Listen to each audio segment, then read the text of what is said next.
بیر معونہ، یہ ایک لڑائی تھی بیر معونہ، یا بیر کہتے ہیں بیسیکلی کس کو، وہ باہر کہتے ہیں، بیر جو ہے وہ ویل کو کہتے ہیں، بیر، بے یہ رے، بیر. تو دس از اے بیٹل آف معونہ، بیر معونہ، ٹھیک ہے. اس میں ہوا کیا تھا کہ بیسیکلی ایک بندہ from Najd means the other part of Saudi Arab جو آج کل ہے، جس میں آپ کا ریاض آ جاتا ہے، آپ کا ایسٹرن پروونس آ جاتا ہے، نجران آ جاتا ہے، یہ والا پارٹ جو ہے. دوسرا پارٹ جو ہے وہ حجاز ہے، جو جس میں مدینہ، مکہ اور جدہ ہے. نجد سے ایک بندہ ہے عامر بن مالک کے نام سے، عامر بن مالک کے نام سے، اور اس نے حضور صلی اللہ علیہ وسلم سے گزارش کی کہ آپ کچھ صحابہ کی جماعت جو ہے نا ہمارے ساتھ روانہ کر دیں، کہ وہ نجد میں جا کے لوگوں کو تبلیغ کریں. تو عامر بن طفیل، اب یہ عامر بن مالک ہے، ٹھیک ہے، پہلا جو بندہ آیا ہے نبی کریم صلی اللہ علیہ وسلم کے پاس. اور عامر بن طفیل جو ہے وہ ان کا کیا تھا، بھتیجا تھا، جو اس قبیلے کا سردار بھی تھا، جس کی طرف یہ عامر بن مالک کے ریکویسٹ کر رہے ہیں نبی صلی اللہ علیہ وسلم سے کہ آپ نے کچھ صحابہ بھیجے تو یہ جا کے ادھر تبلیغ کریں. اب حضور صلی اللہ علیہ وسلم سے انہوں نے تقریباً 70 صحابہ مانگے، 70. اور 70 صحابہ جو ہیں وہ صحابہ تھے جو حضور صلی اللہ علیہ وسلم خصوصی طور پہ پسند تھے. اس کی ریزن یہ کہ یہ قرآن بہت ریگولیرٹی سے پڑھتے تھے اور بہت خوبصورت پڑھتے تھے، تو حضور صلی اللہ علیہ وسلم کو اس وجہ سے ان سے زیادہ خصوصی محبت ہوتی تھی. تو لیکن عامر بن مالک کے اصرار پہ حضور نے روانہ کر دیا، کیونکہ اس وقت یہ بھی روایت تھی جو ایمبیسڈرز جاتے تھے، یہ شروع سے رہا کہ تو آپ کسی ایمبیسڈر کو ہارم نہیں کر سکتے. اس وقت بھی لڑائی بھی ہوگی، موتا کی لڑائی ہوئی اس بات پہ کہ ہمارے ایمبیسڈر کو شہید کر دیا گیا تھا، ہمارے ایک صحابی جو پیغام لے گئے تھے وہ شہید کر دیا گیا تھا. تو عامر بن مالک وہاں پہ جب لے جاتے ہیں تو عامر بن طفیل جو ان کا بھتیجا تھا اور اس قبیلے کا کیا تھا، سردار تھا. اب وہ ایک جگہ جب پہنچتے ہیں، اس کو بیر معونہ کہتے ہیں، یعنی کہ اس جگہ کو، تو وہاں پہ یہ 70 صحابہ جو ہیں ان کیمپ کرتے ہیں اپنے آپ کو. اور اس میں 2 صحابی جو ہیں، عمر بن امیہ رضی اللہ تعالیٰ عنہ اور حضرت منذر بن عمر رضی اللہ تعالیٰ عنہ، یہ دونوں نا کہتے ہیں کہ ابھی ہم تھوڑا سا اونٹ کو چرا لیتے ہیں، تھوڑا سا کھا پی لیں اونٹ ہمارے. تو وہ دونوں نکل جاتے ہیں اپنے اونٹ کو چرانے کے لیے، ٹھیک ہے. اس کے بعد ہوتا کیا ہے کہ جو باقی ہیں، یہ جو عمر بن طفیل تھا نا، اس کو اسلام سے خصوصی عداوت تھی، خصوصی دشمنی تھی اس کو. حالانکہ چچا اسپیشل حضور صلی اللہ علیہ وسلم کا کیا لے کے آئے ہیں، قصد لے کے آئے ہیں اس چیز کا کہ یہ میری سیکیورٹی پہ یہ جا رہے ہیں صحابی جو. لیکن یہ جو بھتیجا تھا، یہ ایک تو وہ تھا سردار تھا، اس نے کیا کیا، اس نے کہا کہ مسلمانوں کو مزہ چکھانے کا وقت ہے. اچھا، اس سے پہلے ہوا گیا کہ حضرت حرم رضی اللہ تعالیٰ عنہ کو، اب یہ ایسے نام ہیں صحابہ کے جو ہم نے جنرلی نہیں سنے ہوئے، تو قاصد بنا کے بھیجا اس کے پاس، عمر بن طفیل کے پاس. اور عمر بن طفیل کو جا کے انہوں نے حضور صلی اللہ علیہ وسلم کی دعوت نامہ جو اس طرح ہوتا تھا پڑھ کے سنایا. اس نے خباثت کیا کی کہ اس نے سیدھا پکڑ کے نیزہ جو ہے نا وہ حضرت حرم کے اندر مار دیا اور حضرت حرم ادھر ہی شہید ہو گئی. اور پھر اس نے کیا کیا کہ اس کو پتا تھا کہ بیر معونہ پہ اراؤنڈ 70 مسلمز کھٹے ہیں، صحابہ ہیں، تو ان کو بھی ختم کر دیں. تو اس نے اپنے قبیلے کے لوگوں سے بات کی، تو قبیلے کے لوگوں نے کہا کہ ہم تمہارا ساتھ نہیں دیں گے، کیونکہ عمر بن مالک جو آپ کے چچا ہیں وہ ان کو اپنے اس میں لائے ہوئے ہیں کسٹڈی میں۔ اس نے خیر ادھر ادھر سے اور لوگ جمع کر لیجیے، بدماش نہیں ہوتے جو مطلب کہ سراؤنڈنگ ایریاز کے جو چور چکے ہوتے ہیں وہ جمع کر کے یہ لے گیا اور جا کے ادھر لڑائی لڑی اس نے 70 صحابہ کے ساتھ۔ اس کے پاس تعداد زیادہ تھی، تعداد مینشن نہیں ہے لیکن تعداد زیادہ تھی یہ پتہ ہے۔ تو اس تعداد میں اب وہ صحابہ کتنی دیر لڑ سکتے، اور ویسے بھی وہ تبلیغ کے لیے آئے تھے، وہ جہاد کے لیے نہیں آئے تھے۔ ان کی نیت کیا تھی؟ تبلیغ کرنے کی۔ 70 کے 70 صحابی شہید ہو، مطلب کہ کوئی بھی نہیں بچا۔ اور یہ حضور صلی اللہ علیہ وسلم کی سب سے پسندیدہ جماعت تھی، one of the best loved, جس کو کہتے ہیں نا گروپ آف پیپل پروفٹ صلی اللہ علیہ وسلم ہیڈ، سب کو شہید کر دیا۔ صرف ایک تھے حضرت کعب بن زید رضی اللہ تعالیٰ عنہ جو تھے، وہ اتنی سخت زخموں میں تھے کہ ان سے ہلا ہی نہیں جا رہا تھا، تو انہوں نے سمجھا کہ وہ بھی شہید ہو گئے، تو حالانکہ وہ زندہ تھے۔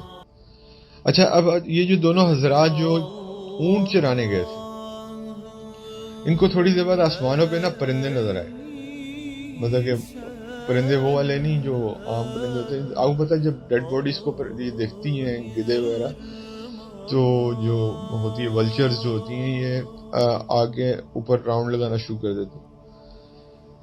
تو انہوں نے کہا کہ کوئی معاملہ ضرور پیش آیا ہے، تو یہ دونوں بھاگے وہاں سے، اور جا کے انہوں نے دیکھا تو انہوں نے دیکھا کہ سارے ہمارے دوست جو ہیں وہ شہید پڑے۔ تو حضرت عمر بن امیہ نے یہ مشورہ، دونوں نے آپس میں مشورہ کیا کیا کریں، کہ حضرت عمر بن امیہ نے کہا کہ حضور صلی اللہ علیہ وسلم کو بتاتے ہیں جا کے واپس۔ حضرت منذر بن عمر جو تھے رضی اللہ تعالیٰ عنہ، دونوں صحابی جو اونٹ چرانے گئے ہوئے تھے، ان کا مشورہ الٹا یہ تھا کہ بات تو پتہ چلی جائے گی نبی کریم صلی اللہ علیہ وسلم کو، somebody will go and tell، یا یہ بات چھپے گی تو نہیں، تو اس سے بہتر ہے کہ شہادت حاصل کر لیجیے۔ ابھی وہ جو 70 صحابہ شہید ہوئے تھے، ان کے ارد گرد یہ جو گھوڑ سوار تھے یہ چکر لگا رہے تھے، تو انہوں نے کہا کہ دیکھو شہادت چھوڑ کے ہم، اللہ کے نبی کو تو یہ بات پتہ چل ہی جائے گی، لیٹس گو اینڈ اپنے دوستوں کے ساتھ جہاں یہ جنت میں چلیں گے ہم بھی جنت میں جاتے ہیں۔ خیر یہ دونوں بھی گئے اور یہ دونوں بھی شہید ہو گئے۔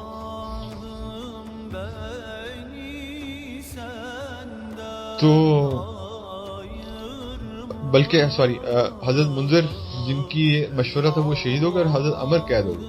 یہاں پہ یہ بات بتانا ضروری تھی کہ حضرت عمر بن امیہ قید ہو گئے، اور حضرت منذر جن کا یہ ارادہ تھا کہ دوستوں کے ساتھ مل جائیں وہ شہید ہو گئے۔ تو حضرت عمر بن امیہ جو تھے، عمر بن مالک، اگین اگر آپ چلے جائیں اس پہ، کیونکہ نام تھوڑے سملیرٹیز میں ہیں تو کنفیوژن ہو جاتی ہے، جو کسٹڈی میں لے کے آئے تھے انہوں نے پھر وہ منتیں ترلے کر کے ان کو آزاد کروایا اپنے قبیلے سے۔ تو اور یہ واقعہ پیش آیا، بیر معونہ کی لڑائی کہتے ہیں اس کو۔ یہ ایک ایسی لڑائی ہے جو ہمارے علم میں نہیں ہے، بہت سارے لوگ سے آپ پوچھیں تو ان کو نہیں پتا ہوگا۔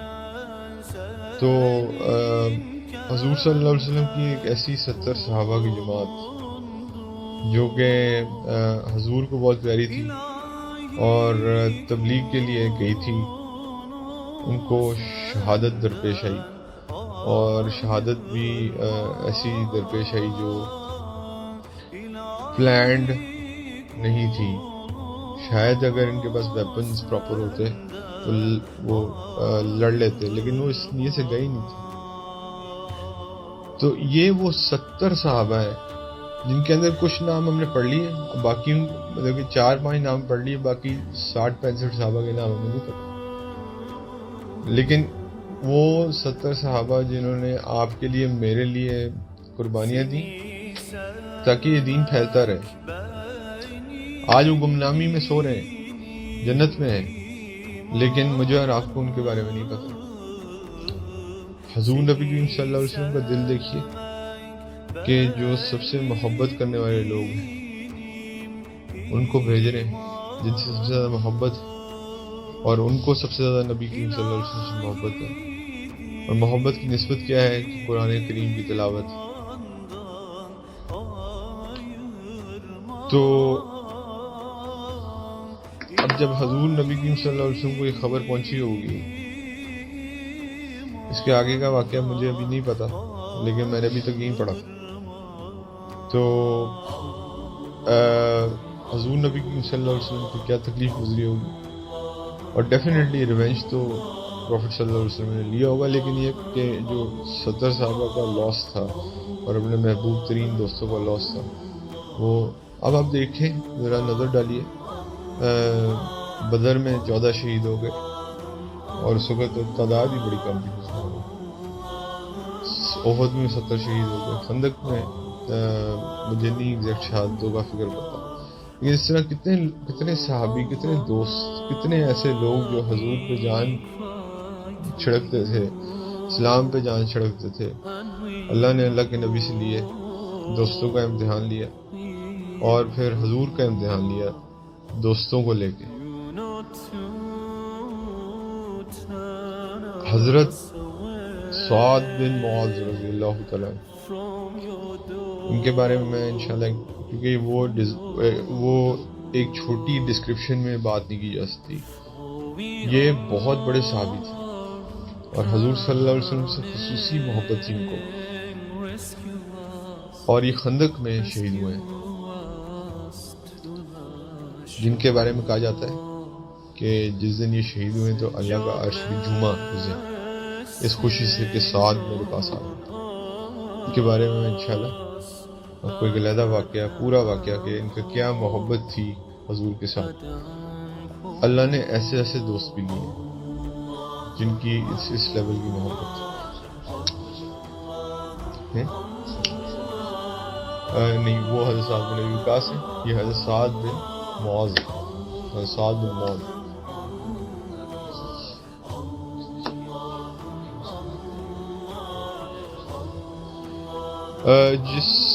جس سردار کا واقعہ میں آپ کو بتا رہا ہوں، عامر بن مالک، غالباً یہ مجھے اس میں واقعہ میں یہ مینشن تو نہیں ملا کہ یہ مسلمان تھا یا نہیں تھا، لیکن البتہ یہ حق کو چاہتا تھا کہ یہ پھیلے. لیکن جس نے شہید کروائے ہیں وہ تو ڈیفینیٹلی مسلمان تھے، کیونکہ مطلب کہ اگر وہ مسلمان ہوتا تو وہ اس دعوت میں کبھی بھی کام نہیں، یہ مسلمان نہیں تھا، یہ ویسی دشمن تھا مسلمان. تو بحر معونہ یاد رکھیے گا 70 صحابہ کی شہادت تھے، اور یہ وہ واقعات ہیں جو چھپے ہوئے آج ہماری نظروں سے. تو اس لیے ان کو انسان کو بھولنا نہیں چاہیے، یاد رکھنا چاہیے کہ صحابہ نے ہمارے لیے کیا کیا قربانیاں دی، اور آج ہمیں ان کے لیے کیا کیا قربانیاں دینی چاہیے، جو کہ ہم قربانی تو دور کی نہ اس کا قاف بھی نہیں جانتے کیا ہوتا ہے. حضور صلی اللہ علیہ وسلم کی زندگی مبارک پر ذرا نظر ڈالیے اور دیکھیں کہ کیا اللہ نے امتحان، اولادیں لیں، بیگمات لیں، والدین پہلے لے لیے تھے، دوست علیحدہ بچھڑے. حضور کی تو رہی صرف دوست ہی گئے تھے نا، باقی تو رشتے سارے ہی تقریباً ختم ہو گئے، لیکن ان پہ بھی اللہ تعالیٰ نے کتنے امتحان ڈالے. تو یہ 70 صحابہ ہماری سر آنکھوں پہ، اور کہتے ہیں نا گمنامی، نیم لیسنس بھی ایک چیز ہوتی ہے. یہ 70 صحابہ ان میں سے جو آج کے مسلمان کو پتہ ہی نہیں ہے کہ وہ کدھر ہیں، کیا ہیں، کدھر دفن. تو میرے لیے یہ واقعہ بڑا ایک وہ تھا، اس لیے میں نے آپ کے ساتھ I just wanted to share it with you people کہ ہم کم از کم جانیں کہ ہمارے اصحاب نے، ہمارے رسول اللہ صلی اللہ علیہ وسلم کے اصحاب نے کیا کیا قربانیاں دی اس دین کی خاطر.